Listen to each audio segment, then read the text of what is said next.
काय सुरू आहे हे आता तुम्हालाही माहिती आहे. वसई विरार महानगरपालिकेच्या तत्कालीन आयुक्तांवर धाड पडली ईडीची आणि त्यांना त्या पदावर माझ्या माहितीप्रमाणे नियमबाह्य पद्धतीनं बसवण्यात आलं. आणि दादा भुसे यांचा आग्रह होता हे मी अनेकदा पाहिलाय. उद्धव ठाकरे, सन्माननीय उद्धव ठाकरे या राज्याचे मुख्यमंत्री असताना ती नेमणूक व्हावी अशी त्यांची भूमिका होती, पण ती एकनाथ शिंदे यांनी त्यांची इच्छा पूर्ण केली. आता ज्या अर्थी ईडीच्या धाडी पडलेल्या आहेत, फडणवीस मंत्रिमंडळातील एका मंत्र्यानं नियुक्त केलेल्या आयुक्तावर, याचा अर्थ त्या धाडीचे धागेदोरे त्या संबंधित मंत्र्यापर्यंत जाऊ शकतात. कारण तो अधिकारी नेमण्याचं काम दादा भुसे यांनी केलं असं चर्चा तेव्हाही होती, आजही आहे. आणि ते रेकॉर्डवरती आहे, त्यांचे शिफारसपत्र आहे माझ्या माहितीप्रमाणे. पण ठीक आहे, आता पाहू तपास यंत्रणा काय करतायत. की नवीन जो एक कायदा महाराष्ट्रामध्ये आलेला आहे, फडणवीस ऍक्ट, की समज द्या आणि सोडून द्या. जसं काल काही मंत्र्यांना समज दिली आणि सोडून दिला, नवीन फडणवीस ऍक्ट आलाय महाराष्ट्रात. बाकी सगळे जे असतात त्यांच्यावर कायदेशीर कारवाई होईल. जनसुरक्षा कायद्याखाली त्यांना अटकाव होतील, भ्रष्टाचार विरोधी कायद्याखाली अटकाव होतील, इतर होईल. पण मंत्रिमंडळातले जे अपराधी आहेत, माणिक कोकाटे असतील, शिरसाट असतील, संजय राठोड असतील, बरं अन्य कोणी असतील, ज्यांची जागा बाहेर असायला पाहिजे ते तुरुंगात आहेत, ज्यांची जागा तुरुंगात असायला पाहिजे ते मंत्रिमंडळात आहेत. याचं कारण महाराष्ट्रात जो फडणवीस ऍक्ट लागू आहे, आधी वॉशिंग मशीन मग फडणवीस ऍक्ट, ही समज द्यायची आणि माफ करायची. शिंदेच्या पुढची फास आवळला जातो. या निमित्ताने सगळी जी नावं समोर येत आहेत ते शिंदेच्या कुटुंबाशी निगडीत किंवा शिंदेच्या मंत्र्यांच्या अवतीभोवती पाहायला मिळतात. नक्की तसं दिसतंय या क्षणी, पण त्याच्यावरती या क्षणी मत व्यक्त करणं योग्य नाही. कारण हे सगळं दबावाचं राजकारण किंवा ब्लॅकमेलिंगचं राजकारण आहे. आता बरेचसे जे लोक आता अटक केले आहेत, मग अमित साळुंके असेल झारखंडमध्ये घोटाळ्यातला, किंवा अन्य आहेत. आता हे काल पडलेली धाड आहे वसई विरारच्या आयुक्तांवर, हे सगळं पाहता जे मिंदे गटाची लोक आहेत त्यांना हा कोणीतरी इशारा देत आहे, याद राखा, फार हालचाल करावी. सगळ्या फायली टेबलावरती आहेत, पण त्या टेबलावर त्या फायली पोलिसांकडे केव्हा जाणार हे पाहावं लागेल. माणिकराव कोकाटे 20 ते 22 मिनिटं रमी खेळत होते सभागृहामध्ये बसून, असा अहवाल आल्याचा दावा केला जातोय. विधिमंडळाची चौकशीचा अहवाल आहे, म्हणजे नुसतं काही सेकंड नाही, मात्र 22 मिनिटं जे ते पत्ते खेळत. अशा अहवालांना फडणवीस किती किंमत देतात किंवा विधानसभेचे अध्यक्ष किती किंमत देतात, हा प्रश्न तुम्ही त्यांना विचारायला हवा. अंदाज समितीचे अध्यक्ष अर्जुन खोतकर यांच्या पीएला धुळ्यामध्ये त्यांच्या खोलीमध्ये 1.5 कोटी 80 लाख रुपये सापडले. त्याच्या आधी 10 कोटी रुपये धुळ्यातल्या ठेकेदाराने जमा करून जालन्याला पाठवले. कोणासाठी पाठवले त्याची सुद्धा एक चौकशी आणि एटीएस वगैरे नेमलं. काय झालं पुढे? देवेंद्र फडणवीस ते घोषणा करतात कारवाईच्या, एटीएस स्थापन करतात. पुढे काय होत आहे? अंदाज समितीचा अध्यक्ष हा लाचखोर आहे, ते उघड झालंय. त्याला वाचवताय तुम्ही, विधिमंडळाचे अध्यक्ष वाचवतात विधानसभेचे. आताही तेच आहे. म्हणून म्हटलं हा नवीन एक फडणवीस ऍक्ट जो आलेला आहे की आपल्या लोकांना वाचवायचं, समज द्यायची आणि सोडून द्यायचं, बाकी ज्यांना तुरुंगात टाकायचं. विरोधकांचं प्रदर्शन या विरोध जो आहे तो कमी दिसतो का? मला असं वाटतं रेझिग्नेशन का नाही, राजीनामा का नाही? बघा, असं सरकार निर्लज्ज असल्यावरती राजीनामा कसा होणार? सरकार जर निर्लज्ज असेल, सरकार भ्रष्टाचाराला पाठिंबा देत असेल आणि विरोधी पक्ष का राज्यपालांना जाऊन भेटला? या सगळ्या भ्रष्टाचारी मंत्र्यांच्या फायली घेऊन आम्ही लवकरच राष्ट्रपती नाही भेटणार आहोत. कारण राज्यपाल जर कारवाई करत नसतील, राज्याचे मुख्यमंत्री भ्रष्टाचारांना पाठिंबा देत असतील, तर आमच्यासमोर दुसरा पर्याय असा आहे की आम्ही राष्ट्रपतींच्या कानावर त्यांना भेटून पुढल्या काही आठवडाभरावर त्यांची वेळ घेऊ आणि त्यांना भेटू. जय जवान पथकाला एंट्री नाकारलेली आहे. आज एकत्र तेव्हा त्यांनी सलामी दिली होती आणि आता सरनाईक यांनी त्यांना एंट्री नाकारलेली आहे. नाही, ठीक आहे, हा आम्ही आमच्या लेवलला सोडू ठाण्यामध्ये. सर मस्साजोगचे सरपंच देशमुखांच्या हत्येनंतर त्या चौथा आरोपी सापडलेला नाही, तिसरे आरोपी गायब आहे. पण धनंजय मुंडे यांच्या मंत्रिपदाच्या संदर्भामध्ये टिकवाट केला जातो, त्यांना पुन्हा एंट्री दिली जाईल. काय कुठे गेले? काय कृष्णा आंधळेचं ना? कृष्णा आंधळेचं काय झालं? जसं 50 वर्षापूर्वी सामना चित्रपट आला होता जब्बार पटेलांचा, डॉक्टर श्रीराम लागू, निळू फुले त्यात होते. त्याच्यामध्ये एक प्रश्न होता की मारुती कांबळेचं काय झालं, काय झालं त्याचं. तसं महाराष्ट्राला पडलेला प्रश्न आहे की कृष्णा आंधळेचं काय झालं. तो मुख्य साक्षीदार आहे. त्याला कुठे गायब केलं, त्याला मारलं, त्याची हत्या झाली, काय कळू द्या ना. इतकं सक्षम पोलीस दल आहे देवेंद्र फडणवीस यांचं. कृष्णा आंधळेचं काय झालं हा प्रश्नाचं उत्तर आम्हाला हवं आहे. बोला ना. पंतप्रधान नरेंद्र मोदी यांनी काल भाषणाला उत्तर दिलं ऑपरेशन सिंदूर संदर्भात आणि त्यांनी म्हटलं की जगातील कोणत्याही मोठ्या नेत्याने याच्यामध्ये हस्तक्षेप केला. बघा, नरेंद्र मोदी यांचं कालचं भाषण हे देवेंद्र फडणवीस यांच्या शब्दात सांगायचं तो रुदाली होतं. देवेंद्र फडणवीस यांचा आवडता शब्द आहे रुदाली, रडगाण. कळलं का? ते रडगाणं होतं, म्हणजे भाजपचा शब्द आहे रुदाली.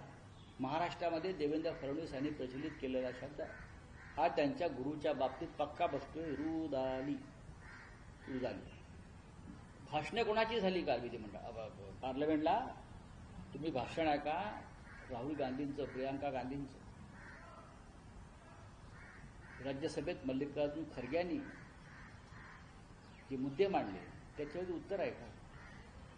त्याच्यावरती अजिबात उत्तर नाहीये. कोणत्याही प्रश्नानं विरोधी पक्षानं विचारलेल्या कोणत्याही प्रश्नाचं उत्तर ना रक्षामंत्र्यांकडे आहे, ना प्रधानमंत्र्यांकडे आहे आणि ना गृहमंत्र्यांकडे आहे. खोटं बोलतं. 1950 साली सरदार पटेलांचं निधन झालंय आणि हे सरदार पटेलांचे 1960 सालची आठवण किस्सा सांगतायत मिस्टर गृहमंत्री आपले. 1960 में सरदार पटेल. अरे बाबा, 1950 साली सरदार पटेलांचं निधन झालं. हा इतिहास त्यांचा. यांचा इतिहासाशी काय संबंधच नाही. मोदींच्या भाषणानंतर पण ट्रम्पने हे पहा, प्रेसिडेंट ट्रम्पचं नाव घेतलं नाही, चीनचं नाव घेतलं नाही. ज्या पाकिस्तानला भारताविरुद्ध युद्ध लढण्यासाठी चीननं सगळ्यात जास्त सहकार्य आणि मदत केलं, त्यांचं नेटवर्क वापरलं, त्यांचा बेस वापरला, त्यांची शस्त्र वापरली, त्यांची विमानं वापरली, त्या चीनचं नाव घ्यायला मोदी घाबरले हो. आणि प्रेसिडेंट ट्रम्प मोदी असं म्हणत होते माझ्यावरती कोणाचाही दबाव आला नाही, माझ्या कोणाशी चर्चा नाही. काल मोदींचं भाषण संपल्यावरती परत ट्रम्प म्हणाले मी युद्ध थांबवलं. प्रेसिडेंट ट्रम्पचं नाव घ्यायला या सरकारची का फाटते हातभर तेच मला कळत नाही. हातभर फाटते हा शब्द अंडरलाईन आहे, कापायचा नाही.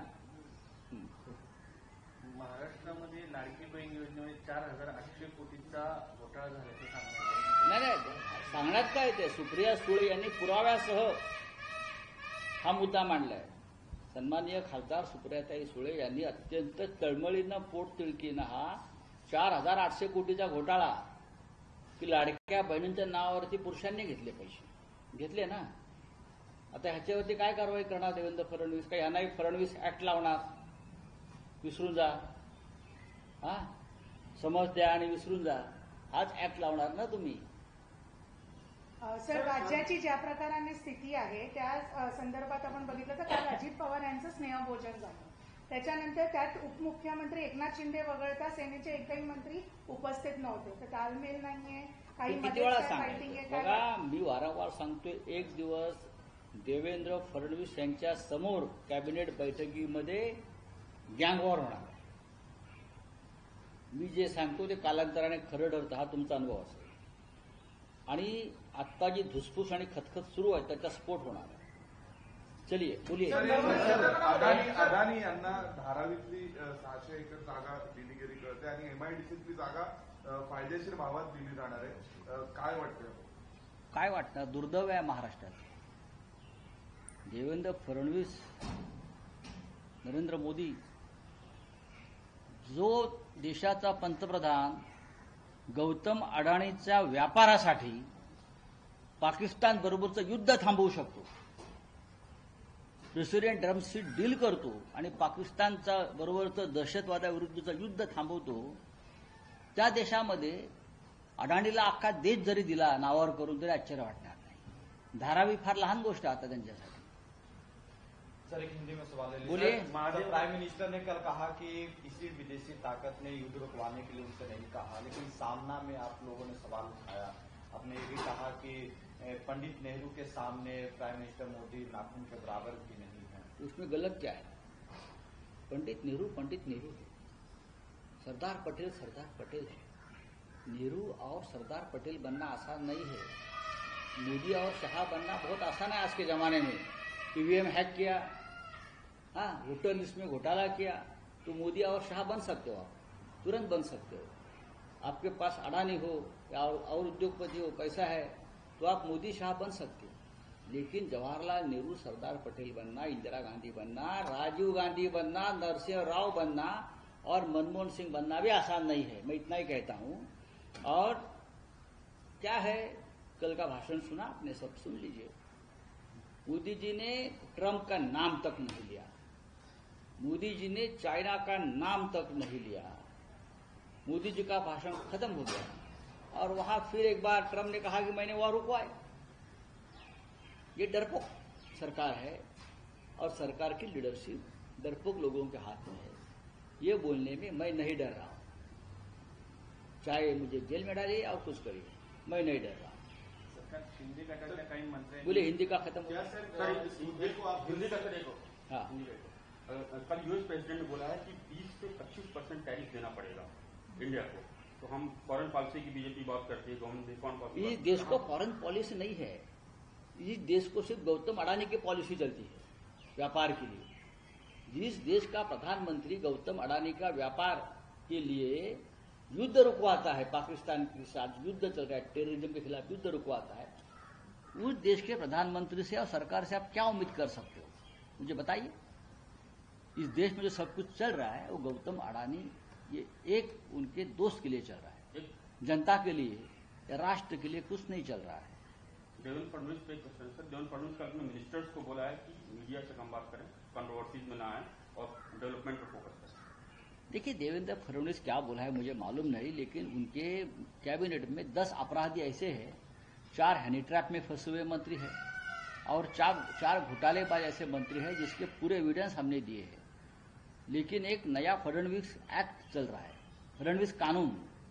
माफ करो, जो कैबिनेट में अपराधी है उनको थोड़ा समझ दे दो और माफ करो. बाकी जनता के लिए बहुत कठोर कानून है, जेल में जाएंगे और मंत्री लोगों को पूरी माफी मिल जाएगी. ये कानून वहां चल रहा है और ये महाराष्ट्र के लिए बहुत ही गंभीर बात है. लाड़की बहन योजना जो वहां पे चली थी, भ्रष्टाचार है. 4,800 करोड़ का घोटाला हुआ है. लाड़के बहनों का पैसा लाड़के भाइयों ने खा लिया क्योंकि वोट के लिए. आधार कार्ड के सिवाय पैसा नहीं मिल रहा था. फिर आधार कार्ड देखे नहीं किसी ने. आधार कार्ड जरूरत थी ना उस वक्त एज एविडेंस.